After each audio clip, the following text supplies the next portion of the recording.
يا مساء الورد او صباح الورد على حسب التوقيت. ازيكم يا حبايب قلب؟ عاملين ايه؟ يا رب تكونوا بخير. النهارده بقى هدخل في لب الموضوع على طول. هعمل لكم احلى سمنه بلدي بطريقه اقتصاديه نظرا للظروف اللي بتمر بها البلاد. واتقوا على كلمه ايه التي تمر بها البلاد دي. سمنه طبيعي 100%. بصوا يعني ما اقولكوش ريحه وطعم وقوام لا تقاوم. الطريقة الجميلة دي الحلوة المسكرة دي بصراحة أنا ما كنتش مقتنعة بيها، بس لما جربتها لقيتها. يعني هقول لكم رأيي بصراحة في الآخر، يعني في الآخر كده أنا هقول لكم رأيي بصراحة على التجربة بتاعتي دي. أنا شفتها على اليوتيوب كتير وقلت أنا هنفذها وهقول رأيي بصراحة سواء كانت حلوة ولا كانت وحشة. بس بصراحة الطريقة أبهرتني. هقول لكم الطريقة عبارة عن إيه. يلا بقى بينا نشوف الجمال ده كله. وعملت حوالي 2 كيلو سمنة بلدي من القوام او يعني والدلع والحلاوة دي كلها جت منين؟ يلا هقول لكم. بص بقى يا معايا يا قمر انت وهي حوالي 2 كيلو. 2 كيلو او 2 كيلو ونص، هو حوالي 2 كيلو يعني. تمام. من الدهن الطبيعي اللي هو الطبيعي. يعني ايه الدهن الطبيعي؟ وفي دهن طبيعي ودهن صناعي. الدهن الطبيعي ده اللي هو الدهون بتاعت البقر او الجواميس. تمام. اما تذبحي كده انت وهي زي الشطره، تقوم انت شايله الدهون بتاعت البقره او شايله الدهون بتاعت الجواميس وتشيلها عندك في الفريزر كده. ما شاء الله لها اهميه تحفه خرافيه. طبعا انا ما كنتش مقتنعه بس لما شفتها قلت انا لازم هجرب، فجربت. الطريقه عباره عن ايه؟ معاك 2 كيلو كده من الدهون الحيوانيه، ومعايا حوالي ده كل المقادير بتاعتي يعني، ومعايا حوالي لتر من الحليب. تمام كده. وكوبايه الميه. يعني احنا عشان هنعمل سمنه بلدي طبيعي طبيعي 100%، وبجد يعني الريحه والطعم لا يقاوم، مش هنحتاج غير اللي هي الدهون حوالي 2 كيلو وكمان اللتر الحليب. بس الماء طبعا عندنا متوفر. جبت حله كده معايا، طبعا فصصتها كده. الدهون دي عباره عن دهون اسمها دهون الفص. الدهون ديت يعني ايه ما شاء الله بترمي كتير. هي اللي انا وريتها لكم في الاول دي بترمي كميه حلوه. طبعا نضفتها كويس وقطعتها على حسب التقطيع اللي انت هتحتاجيها. وجبت سخنت الحله بتاعتي ده كويس وقمت حطاها فيها دون ما حطيتش ميه ولا حطيت اي حاجه غير ان انا حطيت الدهون بتاعتي. طبعا انت ضامنه الدهون بتاعتك شكلها ايه ونظامها ايه. والله العظيم الكاميرا ظالمه الدهون. الدهن ده والله كان ابيض ما شاء الله، هو ابيض يعني. فما شاء الله كانت النظافه كلها في قلب الدهن او الدهون اللي هي معايا دي. تمام.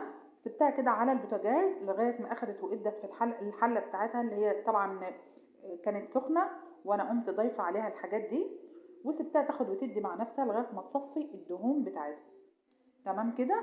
بعد كده قمت ضايفه عليها حوالي كوبايتين من الميه وسبتها بقى تاخد وتدي مع نفسها كده، تاخد وتدي مع نفسها. مش هقول لكم بقى كام. في ناس بتوطى عليها خالص فممكن تاخد منها ساعة ساعة ونص، وناس بتعلفها على حسب. بس انا مع الناس اللي هي بتوطي النار على اساس الحاجة تتلدن براحتها كده وايه وما تشطش منك، وفي نفس الوقت ايدك فيها تبقى ايدك فيها كل شوية.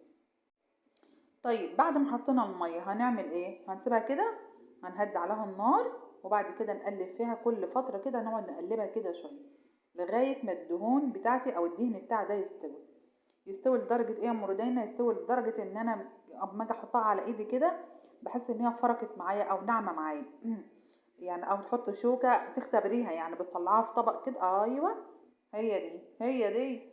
شايفين؟ فركت كده معايا وما شاء الله مفيش حتة فيها ماسكة بعضها. طيب هنسيبها على كده ولا هنعمل ايه يا ام وردينا؟ لا طبعا.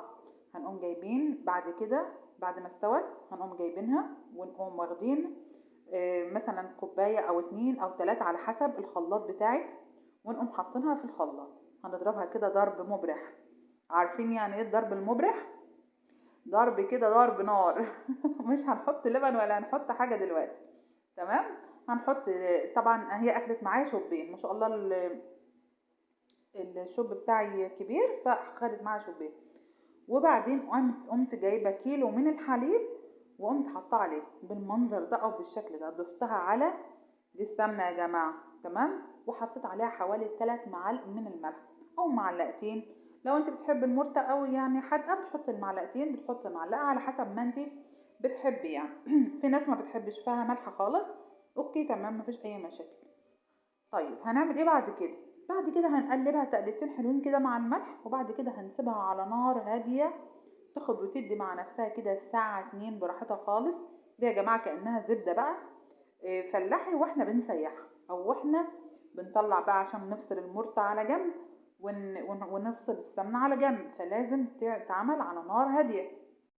وما ننساش ان هي داخلها لبن، فاللبن ممكن يشيط، فبنهدي اللبن. ممكن تغلي اللبن وتسيبيه شوية لغاية ما يهدى، بس اهم حاجة ما تحطيش اللبن سخن عشان ما يفرش معاك على طول.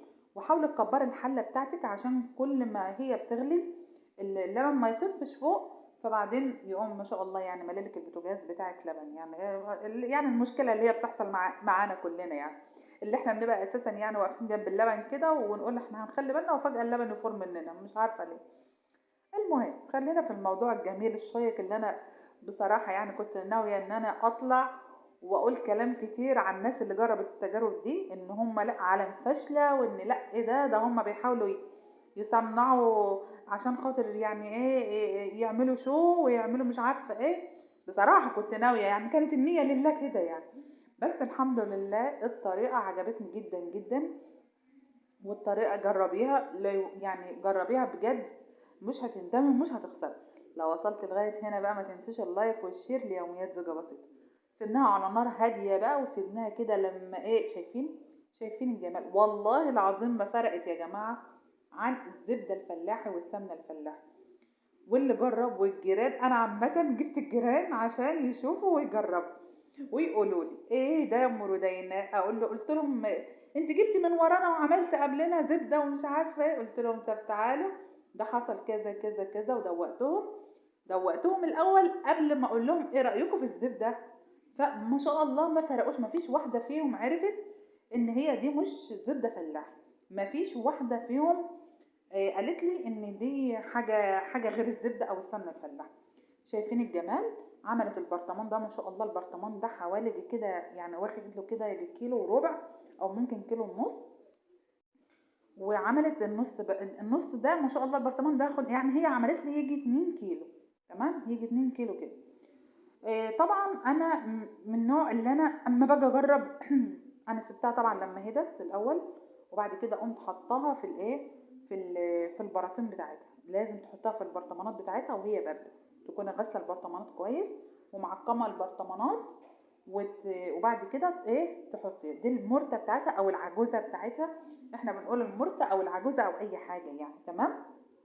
طيب بعد كده قمت حطاها في التلاجة سبتها لما بردت، ما حطيتهاش في التلاجة سبتها لما بردت واخدت ودت مع نفسها كده. وبعد كده شايفين الترميله، شايفين الشكل، شايفين الجمال، بجد حاجه لا تقاوم والله بجد فعلا تحفه. انا كنت حاطه في بالي يعني ان انا ساعه ما اجربها هي كده كده قلت تجربه فاشله، فانا ما احكمش برضو ان هي فاشله غير لما اجربها.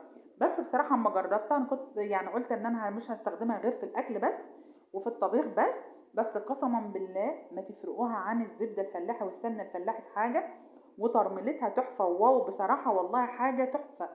يعني بصراحه اللي ما يجربش الحاجه دي تسلم اللي عرفتنا الوصفه دي، والله بجد تسلم. اولا احنا بنجيب الحاجه يا جماعه وبتبقى عندنا دهون، وايام مثلا الذبيح ولو جاتلك او لو انتوا حبيتوا تشتري يعني حاجات كتير بتبقى فنستنتجها يعني نستخلص منها حاجه كده ان احنا نعمل بيها حاجه مهمه في البيت. وكمان الاسعار غاليه، فبصراحه الترميله والشكل واللون ما اقولكوش والله بجد تحفه تحفه تحفه. فجربوها وعلى ضمانتي انا ان شاء الله هعمل منها حلويات بجد، ومش هندم ان انا اعمل منها حلويات، لان انا بصراحه هي بالنسبه لي ما فرقتش خالص عن الزبده الفلاحي او السمنه الفلاحي. فان شاء الله باذن الله انا هعمل منها برضو حلويات وهعمل منها جميع الاكل. حابين جربوا بس التجربه دي وشوفوها، ولو ما عجبتكوش انا معاكم على طول يعني فاهمين على طول. فالتجربه مش وحشه وانا بصراحه اتعودت ان انا ما احكمش على حاجه الا لما اجربها. بس ما شاء الله ما شاء الله تسلم ايد اللي هي عملتها او اللي هي اخترعتها او اللي بصراحه عرفتنا عليها. جميله جدا وتستحق مني جزيل الشكر. وما تنسونيش بقى في اللايك والشير لو الفيديو عجبكم، وباي باي.